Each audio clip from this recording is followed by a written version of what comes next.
Coach, two questions. Is Jaylen Brown playing tonight? If he isn't, who's in the starting five?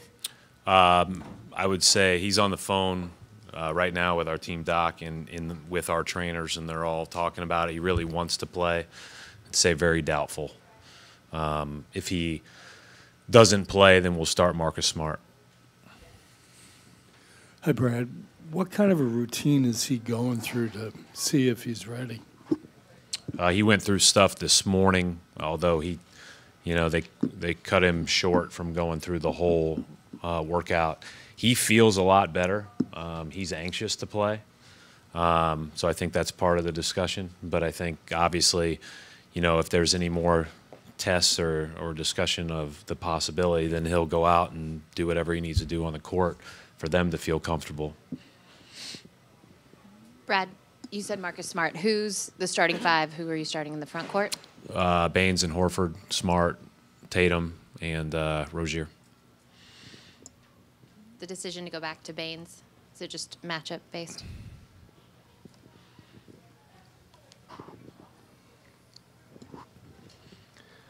Brad, with the Sixers and Celtics having such young, talented players, do you expect to be battling them in the playoffs for years to come, kind of like in the glory days of the 1980s? One of the things that I've learned in sports is you don't take anything for granted.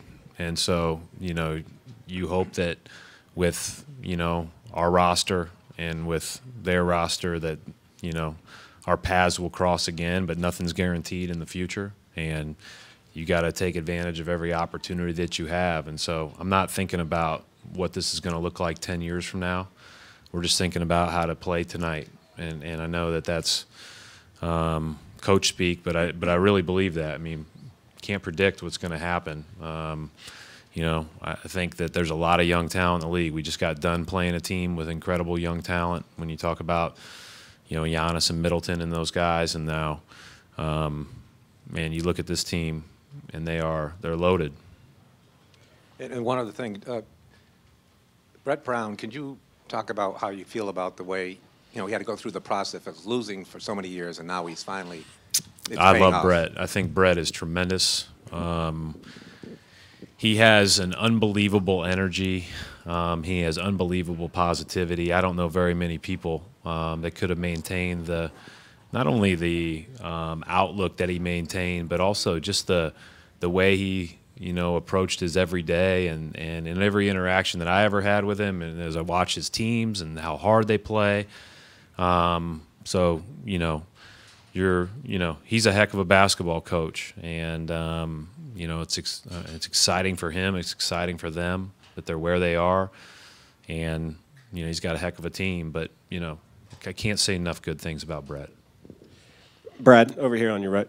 A lot of attention on Embiid and Simmons, obviously so, but with the way they cut and move and space the floor, where does that put stresses on your defense, and what concerns you about that aspect of what they do? Well, I mean, those guys, the question will be every minute of every game is how much attention can you give those guys outside of their matchup because of the shooting and the cutting. I mean, the shooting is elite around those guys.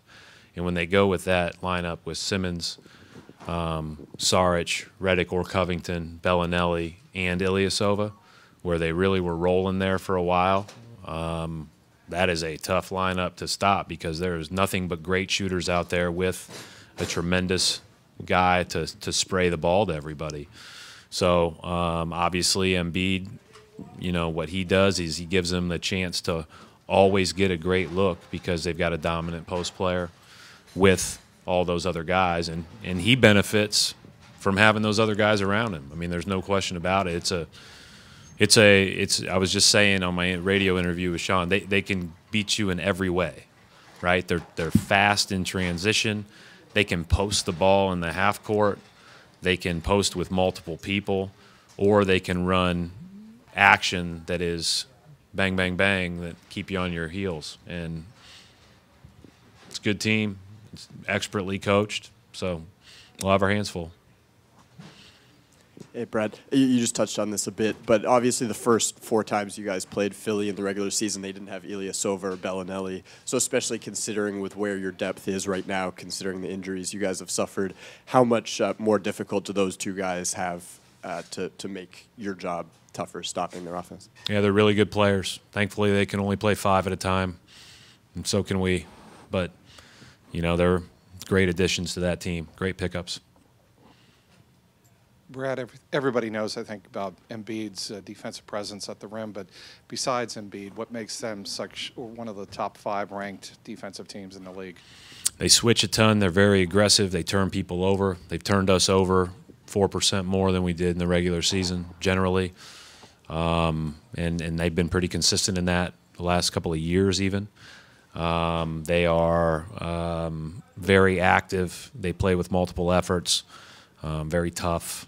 And I think deep, and I think part of their depth is, you know, everybody talks about, and rightfully so, Bellinelli, Ilyasova, and those guys coming off the bench. Well, they can go with, you know, whether it's Anderson or McConnell or Fultz or a guy like Luwawu or Holmes that maybe not play a ton but can come in and be a matchup issue defensively because, you know, they're just tough, good athletes, make it difficult on you.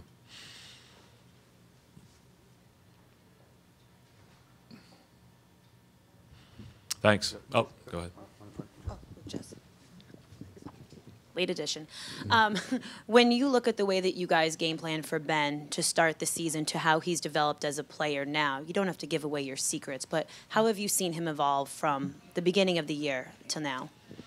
Well, I think like anything else, he's going to benefit from experience because he's an elite talent. And he's done that. They put him in great positions. They know what his strengths are. He knows what his strengths are, and he plays to them all the time. He's as good as it gets at getting a rebound and flying down the court and making a play for himself or spraying it across court to the shooters. And those guys run like they're going to get the ball. And that's probably a pretty good feeling considering he can throw over people, he can wrap it around. His size and his vision allow him to make plays that other people can't make.